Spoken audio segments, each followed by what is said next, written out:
¿Ha acertado la UE en una de las cuestiones que más dividen al bloque, la política migratoria? ¿Y qué pasará en las próximas elecciones al Parlamento Europeo de junio? Esto es lo que debatimos con el vicepresidente de la Comisión Europea, Margaritis Schinas, en The Global Conversation.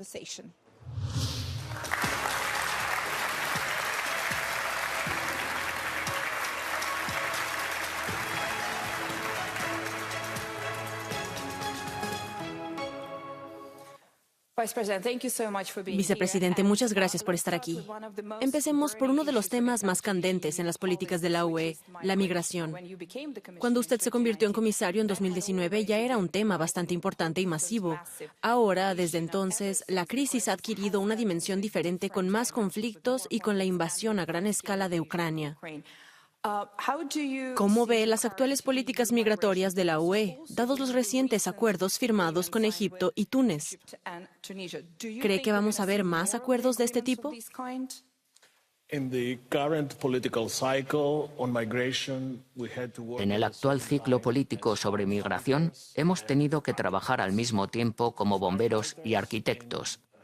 Bomberos al hacer frente a las numerosas crisis, tanto en nuestra frontera exterior como dentro de la Unión, corriendo de crisis en crisis, de incidente en incidente, de barco en barco, y me atrevería a decir que en la mayoría de los casos, gestionando con éxito las numerosas emergencias migratorias. Además, por primera vez, tras décadas de fracasos, logramos alcanzar un gran acuerdo europeo sobre un nuevo pacto de la UE en materia de migración y asilo. Desde el 20 de diciembre del año pasado, Europa cuenta por fin con una política de migración global y holística que empieza en nuestras fronteras, en los países de origen y tránsito. Hablaré de Egipto en un momento, luego en un control más federalizado de nuestras fronteras exteriores y, por último, en la solidaridad.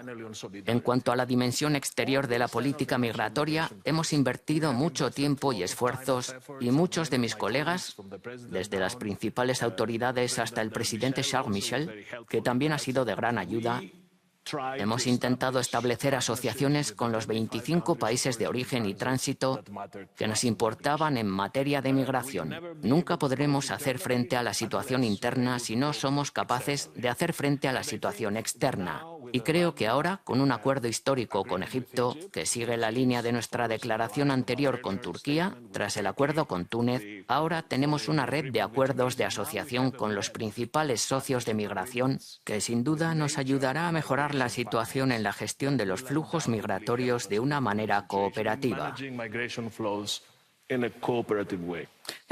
Hablemos un poco más de las elecciones.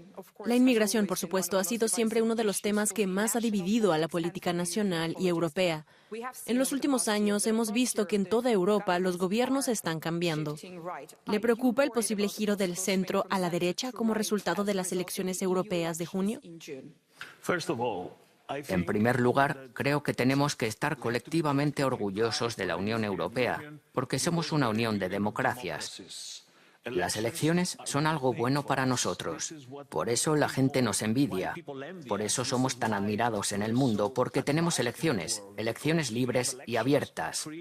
Y las elecciones europeas son el segundo proceso electoral más numeroso del planeta, después de las elecciones indias. Así que no estoy especialmente preocupado.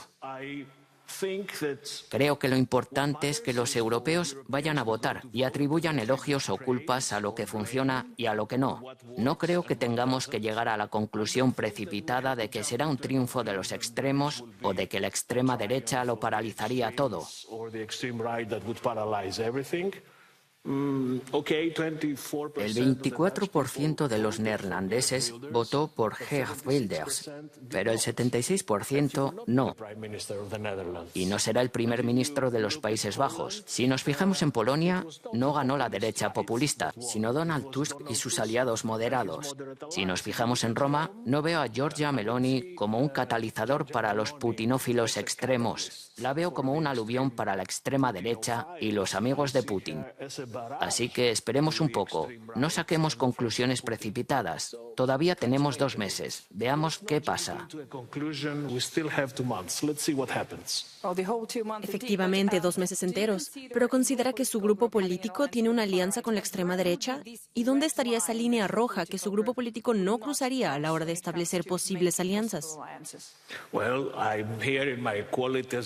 Bueno, estoy aquí en mi calidad de vicepresidente de la Comisión Europea. No persigo el puesto de Manfred Weber, pero puedo ofrecer mi visión personal de cómo se están desarrollando las cosas.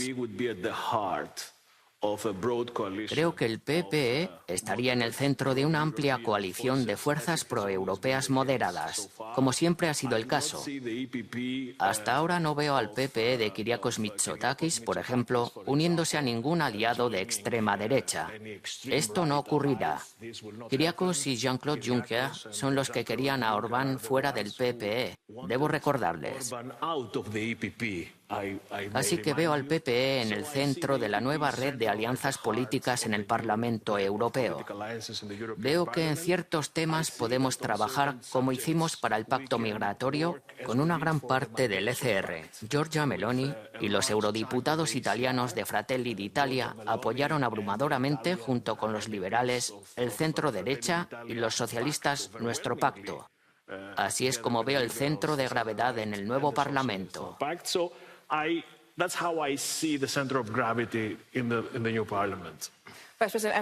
Y por último, ¿considera necesario hacer más en términos de motivar a los jóvenes europeos para que acudan a las urnas y voten en junio, especialmente aquellos para los que van a ser sus primeras elecciones?